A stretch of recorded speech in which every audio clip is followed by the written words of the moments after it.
Shalom Bapak Ibu yang dikasihi Tuhan, salam damai sejahtera dalam kasih Tuhan kita Yesus Kristus yang baik dalam kehidupan kita. Dari waktu ke waktu Dia tidak pernah meninggalkan kita. Karena apa? Karena penyertaannya sempurna dalam kehidupan kita. Saat ini kita sudah berada di bulan Desember. Yang kita tahu bulan Desember ini merupakan bulan di mana umat Tuhan di seluruh dunia memperingati hari kelahiran Yesus Sang Raja Damai, Yesus Penasehat, Yesus yang ajaib, Yesus yang adalah Bapa yang kekal. Di bulan Natal, rata-rata umat Tuhan menyambutnya dengan penuh sukacita. Rata-rata umat Tuhan baik yang di kota, di pelosok, atau di kampung-kampung sekalipun menyambut Natal dengan penuh sukacita, dengan cara mereka sendiri. Walaupun ada yang menyalahgunakan, kalau saya boleh katakan menyalahgunakan di kampung saya, kalau bulan Natal itu ada sekelompok orang tertentu, termasuk saya pada saat itu, menyambut Natal dengan cara yang kalau saya boleh katakan tidak baik ya. Mabuk, main judi. Ada di daerah tertentu yang menyambut Natal dengan cara seperti itu. Konyolnya, ada seorang teman dulu yang mengatakan begini, alah, enggak apa-apa kalau kita main judi di bulan Natal. Enggak akan tahu, Tuhan enggak akan tahu. Loh kenapa saya katakan begitu? Loh, Tuhan Yesusnya masih bayi, jadi dia enggak bakal tahu. Nah, waktu itu jadi semacam guyonan. Tapi lama-kelamaan saya renungkan, wah, betapa nakalnya saya dulu sampai-sampai menyambut Natal dengan cara seperti itu. Ibadah sih tetap ibadah. Nah, seperti saya katakan tadi, pada umumnya umat Tuhan menyambut Natal ini dengan penuh sukacita, tetapi ada juga yang memanfaatkannya untuk hal-hal yang negatif lah saya katakan, seperti yang saya contohkan apa yang saya alami dulu. Tetapi saya percaya Bapak Ibu yang dikasihi Tuhan, menyambut Natal kali ini bukanlah menyambut Natal dengan cara yang tidak benar seperti apa yang saya contohkan tadi. Tetapi kita menyambut bulan Natal ini dengan penuh sukacita, kita menyambut bulan Natal ini dengan hati yang mengucap syukur kepada Tuhan, karena di bulan Natal lah kita diberi kesempatan memperingati bagaimana Yesus yang adalah Tuhan, Yesus yang adalah Sang Firman, Dia datang ke dalam dunia ini. Dia menjadi sama seperti kita. Dia menjadi manusia, perbedaannya hanya Dia adalah manusia yang tidak berdosa. Nah, di bulan Natal kali ini, saya ingin menyampaikan atau ingin share firman Tuhan yang terambil dari Injil Matius pasal yang kedua, ayat yang ke-16. Saya percaya Bapak Ibu sudah pernah mendengar ayat ini, atau ayat ini merupakan ayat yang tidak asing bagi kita semua. Saya akan bacakan demikian bunyi firman Tuhan. Ketika Herodes tahu bahwa ia telah diperdayakan oleh orang-orang Majus itu, ia sangat marah. Lalu ia menyuruh membunuh semua anak di Betlehem dan sekitarnya, yaitu anak-anak yang berumur 2 tahun ke bawah, sesuai dengan waktu yang dapat diketahuinya dari orang-orang Majus itu. Bapak Ibu yang dikasihi Tuhan, melalui ayat yang ke-16 ini, kita mendapat gambaran tentang seperti apa sifat Herodes. Paling tidak ada 5 sifat Herodes yang saya temukan ketika saya membaca ayat yang ke-16 ini. Tentunya ayat 16 ini tidak berdiri sendiri. Ini juga saling berkait dengan ayat-ayat yang sebelumnya. Nah, seperti saya katakan tadi, ada 5 sifat yang bisa kita lihat, kita bisa temukan, atau kita mendapat gambaran dari pembacaan firman Tuhan dalam Matius pasal yang kedua dan ayat yang ke-16 ini. Sifat Herodes yang pertama, dia memiliki sifat yang mudah berpikiran negatif atau negative thinking. Kenapa saya katakan demikian? Karena dia merasa bahwa dia diperdayakan, dia sedang diperdayakan oleh orang-orang Majus yang sebelumnya menjumpai dia.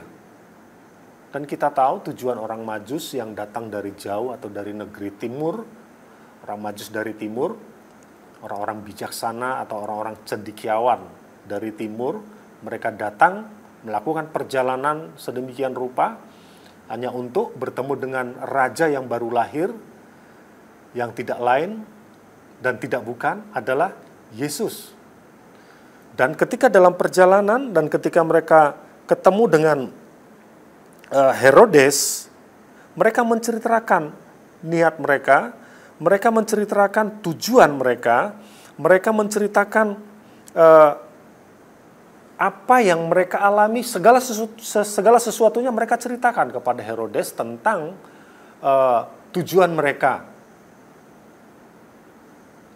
yang mana mereka bertujuan untuk melihat raja yang baru lahir tersebut. Rupa-rupanya Herodes ini tertarik sehingga dia sampaikan kepada para Majus tersebut supaya kalau mereka nanti ketemu dengan raja yang baru lahir tersebut, kalau mereka nanti berjumpa dengan raja yang baru lahir yang mereka maksud atau seperti yang mereka ceritakan, Herodes meminta supaya mereka menceritakan kepada dia. Mungkin bisa jadi seperti apa keadaan raja yang baru lahir tersebut, mungkin juga bisa lokasinya di mana. Dan dalam kesempatan itu Herodes berkata kepada orang Majus tersebut, kalau kamu ketemu, tolong beritahu saya, karena saya juga ingin menyembah dia. Singkatnya, setelah para Majus ini berjumpa dengan Yesus, dan ketika mereka hendak pulang dalam mimpi, mereka dijumpai. Mereka dijumpai oleh malaikat itu melarang mereka untuk pulang melalui jalan di mana mereka sebelumnya lalui. Tetapi apa yang terjadi dengan Herodes? Herodes karena memiliki sifat negative thinking, dia menganggap bahwa dia itu sedang diperdayakan. Dia sedang diperdayakan oleh para Majus tersebut, padahal sebenarnya tidak demikian. Itu sifat yang pertama yang dimiliki oleh Herodes, negative thinking. Saya percaya, Bapak Ibu yang dikasihi Tuhan, tidak ada yang memiliki sifat seperti yang dimiliki Herodes. Amin. Kemudian sifat Herodes yang kedua, Herodes ini adalah seorang yang pemarah. Bedakan antara pemarah dengan marah. Marah itu ada kalanya dibutuhkan. Tetapi pemarah itu lebih condong kepada hal yang bersifat negatif. Seseorang disebut pemarah apabila seseorang tersebut marah tidak pada tempatnya, marah tanpa alasan yang seharusnya membuat dia marah, marah tanpa sebab. Seperti itu pemarah. Herodes memiliki sifat pemarah, dan bahkan sifat pemarah dari Herodes ini berujung kepada pembunuhan. Berujung pada pembunuhan yang sadis. kalau saya boleh katakan ini merupakan pembunuhan yang sadis. Anak-anak usia di bawah 2 tahun, 2 tahun ke bawah, suruh bantai, bunuh. Kita bisa bayangkan betapa ngerinya pada saat itu. Ada tangisan ibu-ibu, tangisan para ayah, tangisan pada para kakak atau kakak laki-laki maupun kakak perempuan dari sang bayi. Begitu mengerikan. Itu semua terjadi karena apa? Karena adanya Herodes, si pemarah tersebut.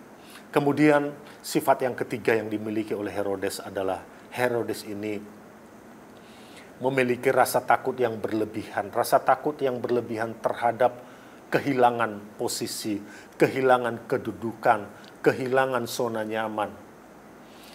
Ada rasa takut yang berlebihan terhadap kehilangan posisi. Itu sifat yang ketiga yang dimiliki oleh Herodes. Kemudian ada sifat yang keempat yang dimiliki oleh Herodes melalui pembacaan firman Tuhan dalam Matius pasal yang kedua ayat yang ke-16 ini. Sifatnya yang keempat adalah Herodes ini adalah pribadi yang suka menghalalkan segala cara demi mempertahankan kedudukannya sebagai raja, demi mempertahankan posisinya sebagai raja pada saat itu. Dia menghalalkan segala cara. Bapak Ibu bisa lihat, tinggal googling tentang Herodes Agung ini.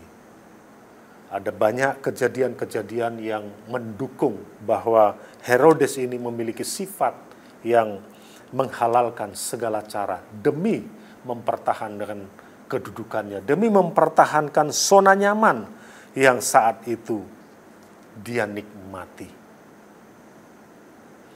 Sifat Herodes yang kelima atau yang terakhir, barangkali Bapak Ibu bisa menemukan lebih dari 5, puji Tuhan. Tapi saya menemukan paling tidak ada 5. Sifat Herodes yang kelima, Herodes adalah pribadi yang munafik.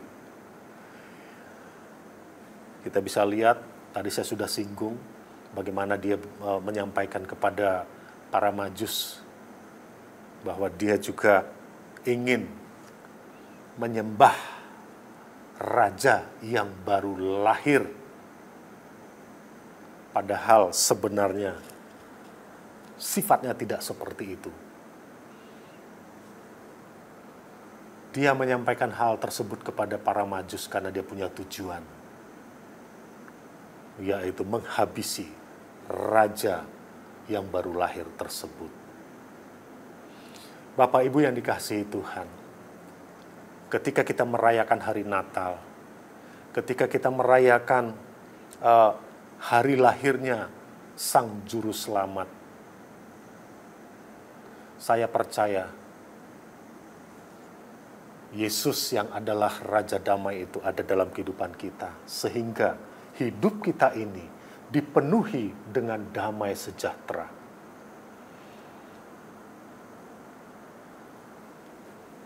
Meskipun kita tahu bahwa ketika Yesus ada dalam kehidupan kita, yang adalah Sang Raja Damai itu, yang membuat kita hidup dalam damai sejahtera, kita perlu waspada hadirnya Herodes, hadirnya sifat Herodes yang bisa saja membunuh damai sejahtera yang sudah ada dalam kehidupan kita.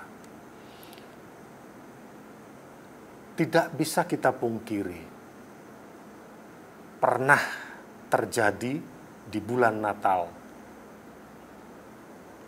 Saya percaya di tempat kita tidak ada yang seperti itu. Di bulan Natal diisi atau diwarnai dengan pertengkaran, hilangnya damai sejahtera.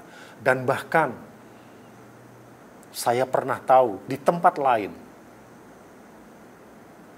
sesama panitia Natal, gontok-gontokan, sesama panitia Natal ribut.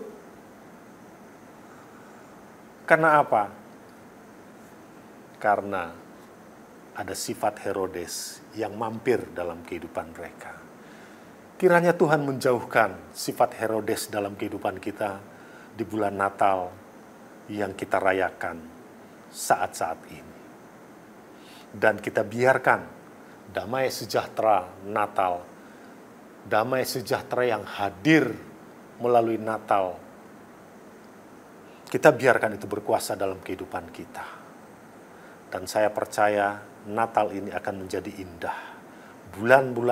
Hari-hari di bulan Natal ini kita akan lalui dengan penuh damai sejahtera. Manakala kita membiarkan dia lahir dalam kehidupan kita, Yesus Sang Raja Damai itu lahir dalam kehidupan kita, dan kita minta supaya Yesus yang adalah Sang Raja Damai itu menutup bungkus kita, menjagai kita, melindungi kita dari pengaruh-pengaruh sifat dari Herodes seperti yang saya sudah sampaikan tadi. Tuhan Yesus memberkati kita semua. Pada kesempatan ini saya menyampaikan selamat hari Natal. Tuhan Yesus memberkati.